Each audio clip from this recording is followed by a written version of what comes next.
I'll take any questions if there are. So how do we understand Abraham Avinu's question that Kadosh Baruch Hu b'may daki rashena and verifena betarim? Why is that a positive? That's my first point. And the second point is, why do we praise Yitzhak for telling his father, no, fulfill what HaKadosh Baruch Hu commanded you, which is to slaughter me, even though it seems that right. So the b'may daki rashena. So let's just imagine some of Hazal criticize Abraham Avinu for that. And it's clearly early in the life of Abraham Avinu interacting with HaKadosh Baruch Hu.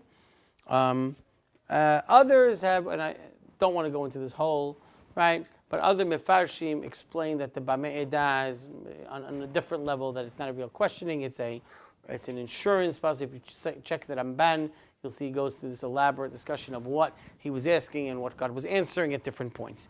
So you would either say, he's really not asking for that sign on that level, and you'd explain it in light of those Mefarshim. Or, as Hazal say, that's what caused the Shirbud, right? They blame the Shirbud on that point. In terms of the Akedah, so I'm assuming now that you're talking about Yitzhak's in the Midrash, right? Because within the Peshat, that doesn't happen, right? So it's important. In other words, Yitzhak in the Peshat never says, "Do with what you are going to do." Now, what is the difference? You're asking a very important question in general, which is something I didn't touch upon, but if we're going to make, because that's really a lengthy discussion, because I did a Gideon Abraham Avinu, but you're going to ask, which the Midrash points out, of why do we attack Misham Melech Moab for his thing? Why do we go after Yiftach and his daughter, and we give Abraham Avinu and Akedah Yitzhak, or Abraham and Yitzhak, a pass? So we can analyze Akedah Yitzhak on multiple levels. I think that, I don't know if we have the time to do that, but in a certain sense, there is just a simple difference between Akedah Yitzhak and everything else. One is man's impetus, one is man asking for it, and one is centered from God. Now, the theological question of how God can ask somebody to slaughter his child is questioned not for Abraham, for Borei Olam, right? In other words, it's clear that Abraham is doing and Yitzhak are doing what they're supposed to do, because this is pointed out. You have a theological question on why God will do that. Well, there's a lot of answers to that question. It's not for this moment right now. We can have a discussion when we get to the Perashat of Akedah Yitzhak. But, and there's a lot to talk about. The problem with these other incidents is that they are man initiated. That when man initiates this practice, we have a problem. And you can't look to Akedah Yitzhak to justify that, right? You can't, just like you can't look to God telling you, well, I want you to put an image in the Aron, so now I'll go put the image in Dan and in Beersheba. Two different things, right? In other words, God says it, it's okay. Man initiates, that's not the way Jewish law operates. It doesn't start with man initiating. Now, again, why would God initiate these things? We have a question, and that's a separate point. I'm struggling to see how Gideon's negotiation with HaKadosh Baruch Hu is an imperfection, because I feel like his ability to interact with God shows that he understood that there's a dynamic relationship and a responsiveness, and there's a covenantal premise between man and God. And I think that's huge, because you don't see that in the other teams. Right. Well, you don't see any level of spirituality in any other Shuf teams. I agree with that. The question, which seems to be, is, it seems to be the asking for signs, right?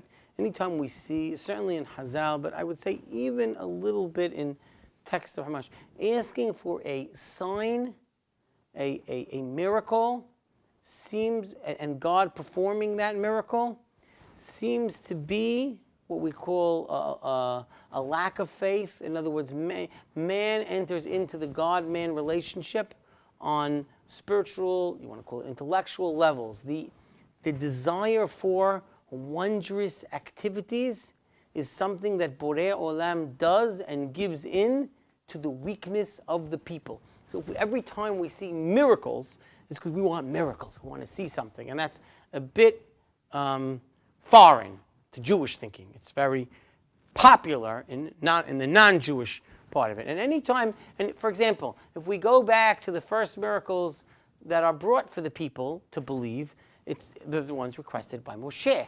And Moshe is saying, really, when they don't believe, what should I tell them? When Paro asks for a sign, what should I do? And Borei Olam says, when they ask, right? This is not something we, but if they need it, here they are. Here's what you can use. And time again, the desire for miracles, and certainly in Hazal are highly critical of when I ask for miracles to verify the interaction between Borei Olam. You're correct that there's that dynamic interaction. The experience of man to God should be enough. That experience, that kedusha, that nevuah, that whatever you want to call it, that itself is what should be enough. The asking for, as Harambam says in Hakdamah Shishon, the asking for physical miracles, that's a problem on some level. And Gideon asks for them, time and time again. Step above the Shoftim who had no interaction whatsoever. Absolutely. Okay. And to your point on the fact that the Shoftim were like decreasing in quality, are we putting any blame on them? Because I feel like there was no indoctrination, there was no manifesto, there was no anything. I would agree with you. I'm not saying, I'm actually not blaming the Shoftim at all. I think they were probably the best they could be. That's why I said they are only a reflection of the times of the people.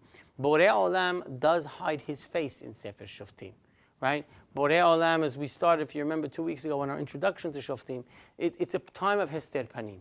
It's a time where Borei Olam hides. He doesn't give the guidance he will give to Shmuel, and he certainly gave to Yoshua, right? This is a time where, but they don't merit it, because because of the people's not listening to the command of Borei Olam, and that's of course how we introduced the book. You didn't get rid of the people, you didn't get rid of the foreign influences, and therefore we have a problem. And you're going to not do that, and therefore you're going to be enmeshed with them. And when you get enmeshed with them, I'm going to remove myself. And so it's a cycle, and of course the famous cycle of Shoftim. And we now have this problem. The Shoftim do the best job they can with the very difficult situations that they're given. So when we talk about what seems to be a descent in the Shoftim, it's not a descent in the individuals. I think what the book is teaching us is a descent in the stature of the nation as a whole.